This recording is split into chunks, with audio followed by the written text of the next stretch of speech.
안녕하세요. 링컨입니다. 2월 15th of February. Now time is 2:30. 자, 2월 15일 월요일 이제 다시 명절 연휴가 끝나고 다시 본격적인 이제 시작에 들어갔네요. 오늘은 셀트리온에 대해서 말씀드리도록 하겠습니다. 셀트리온 하기 전에 먼저 잠깐 SK 이노베이션, 제가 이제 그랬잖아요. 미리 그 알려진 악재이기 때문에 큰 폭의 하락은 없을 것이다. 어느 정도 하락은 있겠지만 제가 좀 전에 확인해 보니까 뭐 좀 하락은 있지만 좀 하락이 있었다가 조금씩 만회하는 모습이고, 어떤 분들이 제가 이제 SK 이노베이션 할 때 뭐 50% 폭락한다 막 이런 식으로 얘기하는데, 제가 그런 일은 절대 일어나지 않는다고 말씀을 드렸는데, 보십시오. 50%를 한다는 건 말도 안 됩니다. 미리 다 알려진 거고, 물론 이제 어느 정도 손실은 피할 수 없고 이미지 타격이 큰 건 사실인데, 지금부터가 중요합니다. 지금부터 SK그룹이 어떻게 하느냐에 따라서.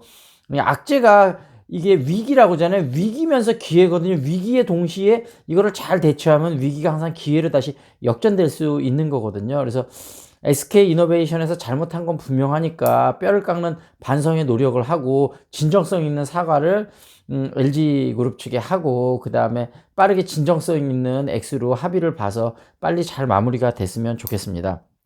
이게 SK 이노베이션을 위해서 말씀드리는 게 아니고, 우리나라 배터리 업체 전반적인 걸 중국 업체들하고 경쟁들에서 말씀드리는 거고, 국익화 많은 일자리가 같이 연결되어 있기 때문에 제가 이런 말씀을 드리는 겁니다. 그런 점을 좀 참고를 해 주시고요. 오늘 일단 셀트리온 아주 좋은 게 나왔어요. 소식이. 작년도 2020년대 22조 원으로 세계 1위 시장을 한, 요거는 이제 그 뭐죠? 오리지널 신약이죠. 세계 1위의 약품 휴미라. 이게 미국 에브비가 개발했는데, 요 약 하나로 작년도 22조 원을 벌어들였는데, 이제 여기 특허가 만료됐나 봐요. 그래서 특허 만료된 지 좀 됐는가 봐요. 그래서 바이오시밀러가 몇 개 나왔다고 하니까. 근데 그 전에 나왔던 건 다 저농도인데, 이번에 셀트리온에서 나온 거는 세계 최초 고농도 제형이라고 그래서 요게 굉장히 좀 인기를 끌 거라고 생각이 되는데, 유럽 판매는 시작이 됐는데 아마 미국은 아직 안 나왔는가 봐요. 요게 약명이 CTP17, 아직 정식 약명은 안 했는데 아마 이게 유플라이마 이렇게 아마 지어질 건가 봐요. 그래서 기존의 바이오시밀러보다 약물 투여량은 절반인데도 통증은 훨씬 더 완화시키는 그런 기능을 가졌다고 해요. 왜냐하면 고농도 제형이기 때문에. 그래서 요걸 이제 셀트리온 헬스케어를 통해서 판매할 건데, 그래서 요게 개발되면서 유럽의 판매가 시작되면서 글로벌 자가 면역 질환 치료제의 시장에서 탄탄한 제품 포트폴리오를 마련했다. 그래서 아까 제가 좀 전에 봤을 때 셀트리온 주가가 좀 오르더라고요. 근데 본격적으로 좀, 근데 이제 당분간 조정을 받다가 이제 상승을 탈 건데, 그게 이제 2, 3월 정도 조정을 받다 4월 달부터 본격적인 상승을 할 건지 아니면 지금부터 치고 올라갈 건지, 그거는 한 번 더 봐야 될 것 같습니다. 그래서 지금 공매도 세력들도 지금은 좀 많이 좀 꺾이지 않았나. 야, 이거 잘못했다가는 엄청난 손해 볼 수 있겠다. 이런 생각을 슬슬 하기 시작했을 거라고 생각을 합니다.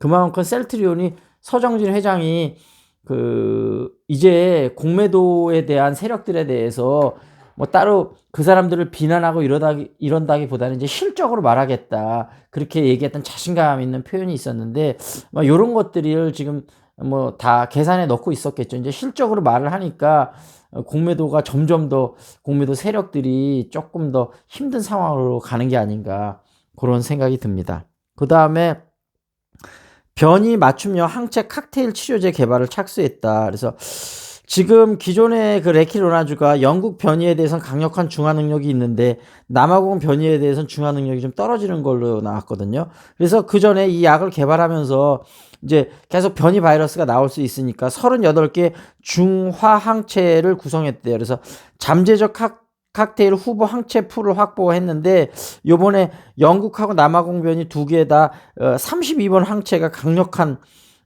변이 남아공 변이에 대한 방어를 할 수 있다 그래요. 그래서 요거를 바탕으로 해서 6개월 내에 그 어떤 변이에 대응할 수 있는 그런 또 레키노라즈를 약간 변경시키는 거겠죠. 그런 거를 가능하다 그래서 벌써 그 실험 착수에 들어갔다고 합니다. 그래서 PCR 진단기구도 변이 바이러스를 요즘 이제 진단해내고 있거든요. 그러니까 치료제도 충분히 가능하다 그런 얘기고요. 지금 일단 6개의 변이가 S, L, V, G, GH, GR 이렇게 현재는 있다 그래요. 그래서 요거에 대한 대비책은 다 서 있는 것 같습니다. 그래서 일단 요 두 가지 중요한 이슈가 있었고요. 그리고 이제 댓글에서 이제 어떤 분이 바이오로직스하고 좀 비교를 해서 앞으로 성장 가능성에 대해서 좀 얘기를 해달라고 하셔서 뭐 3바는 이제 3바 편에서 자세히 얘기해 드릴 텐데 오늘은 개괄적인 부분만 약간 설명을 하면서 말씀을 드리면 셀트리온은 사실 지금 바이오 시밀러 시장을 본격적으로 공략을 해서 어떤 세계 시장을 개척해 나가고 있고 제가 오리지널 신약 바이오 시밀러 그다음에 제너릭하고 케미컬은 말씀드렸잖아요. 근데 이제 바이오로직스는 어쨌든 삼성이라는 막강한 자금력을 바탕으로 근데 이제 어떤 셀트리온이라든지 이런 것처럼 막 그런 어떤 새로운 걸 도전하고 막 바이오시밀러를 만들어내고 이런 기업 문화는 없잖아요. 그러니까 막강한 자금력과 관리 능력을 바탕으로 일단 CMO에 치중을 하는데 CMO에 치중을 하다가 점점 CDO 수탁 개발 생산이나 CRO 수탁 연구까지 가고 거기다 플러스 아마 공이 이거는 셀트리온이나 바이오로직스하고 생각할 수 있을 것 같은데 제가 꽤 오래전인데 한번 기사를 본 적이 있는데 어떤 제약사 대표가 그 이제 의사 출신인데 이 의사 출신이 이제 유럽 시장을 어느 정도 아는가 봐요. 유럽 시장에서 현금 1,000억 원을 들고 임상 3상에 중간에 중단되는 회사인데 임상 3상에 굉장히 발전 가능성이 높은 회사를 현금 1,000억 원에 사면서 그때 그 당시에 이런 말을 하더라고요.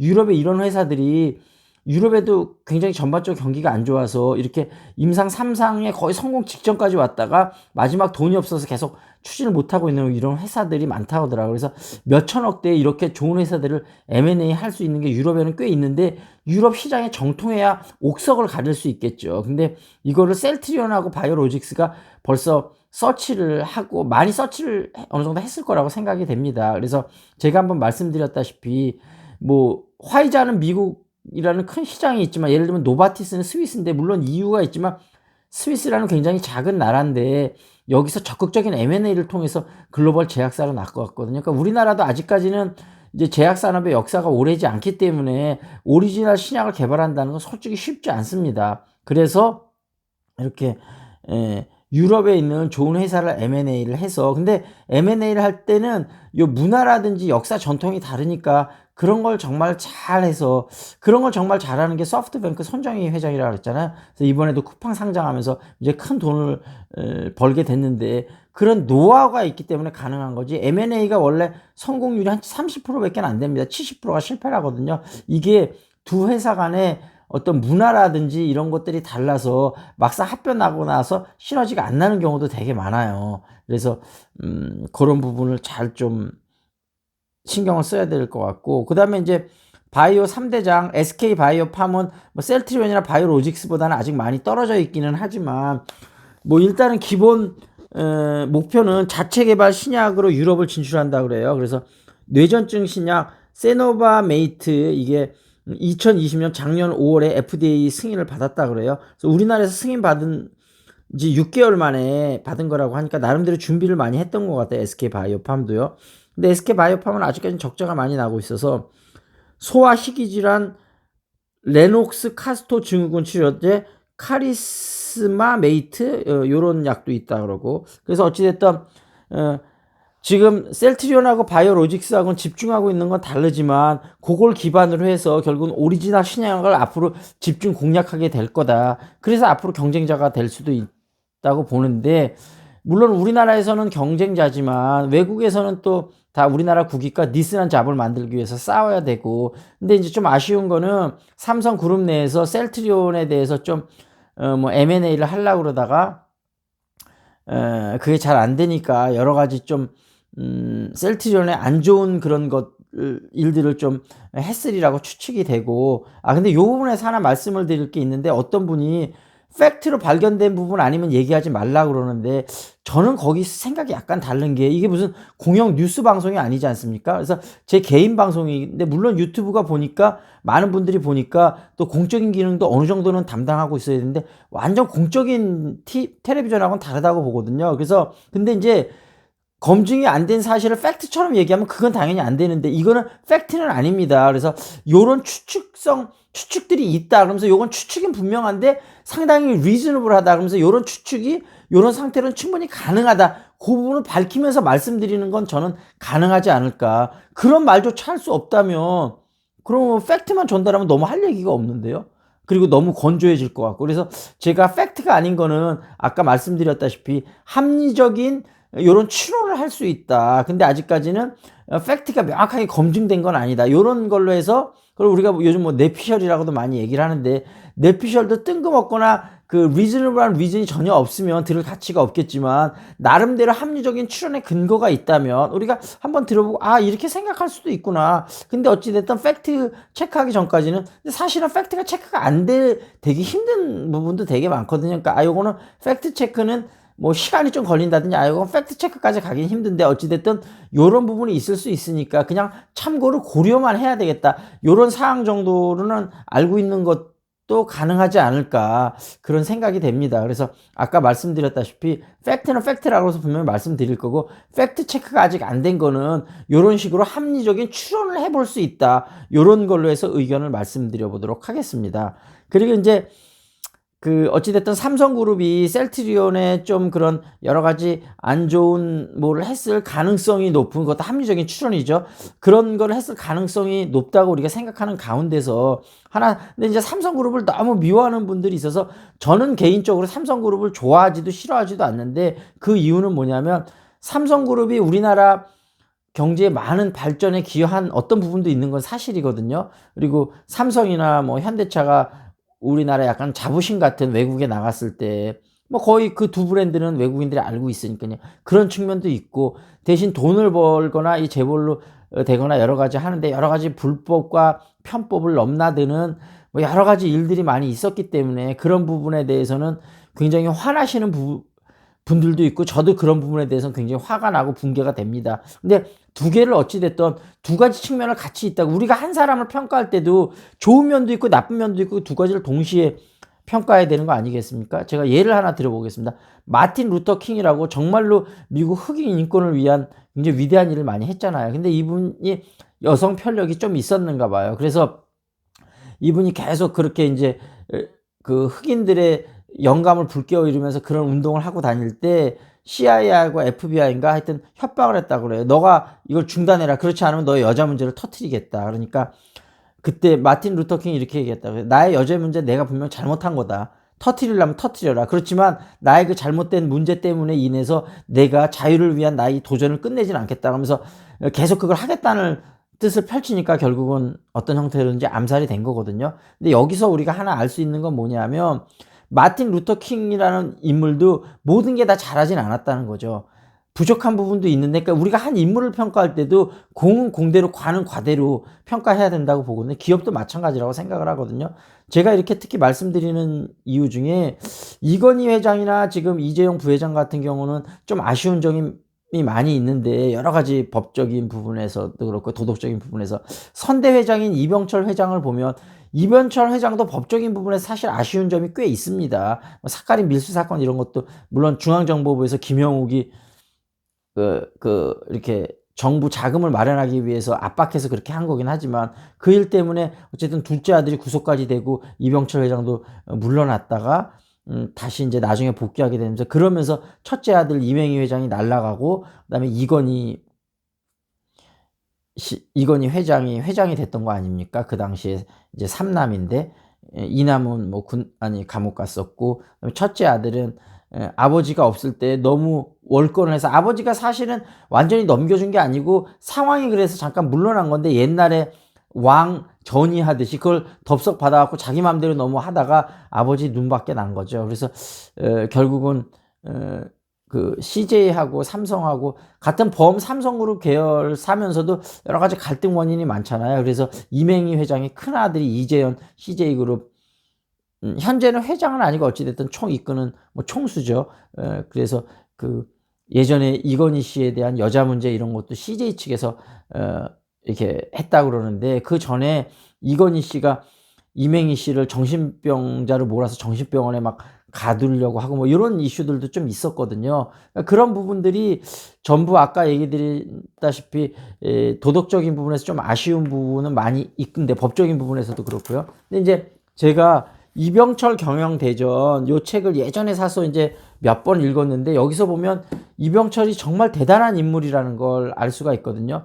그 이제 차관 때문에 미국에 가서 그 미국의 발전 사항의 스토리를 보는데, 와, 진짜 며칠 전에 쓴 거라 그래도 믿을 정도로 그 묘사가 너무 생생하고 이렇게 폐부와 핵심을 정확하게 찌르고 있어서, 아, 진짜 이병철이라는 경영자는 대단한 경영자구나, 이런 걸 다시 한번 느끼거든요. 그래서 이병철 회장이 그런 얘기를 많이 했거든요. 예를 들어서 그 당시 대기업들이 정부의 특혜를 받으면서 외국에서 엄청난 차관을 들여와서 손쉽게 성장을 해서 결국 문어 방식을 확장해서 욕을 많이 먹은 것도 사실인데, 이병철 회장이 물론 그렇게 정부로부터 특혜를 받아서 외국으로부터 차관을 들여와서 회사들을 많이 그 당시에 재벌들이 키운 건 사실이다. 다만 그렇게 돈을 빌려준다고 해서 모두가 기업을 키울 수 있는 건 아니다. 돈이 있어도, 여러분 그런 거 느끼셨을 거예요. 돈이 있어도 돈을 점점 유지시키면서 불리는 게 쉬운 일은 아니거든요. 그러니까 그런 면에서 모든 사람들이 기업가를 욕하고 너무 폄하하는 게 자기는 너무 가슴 아프고, 이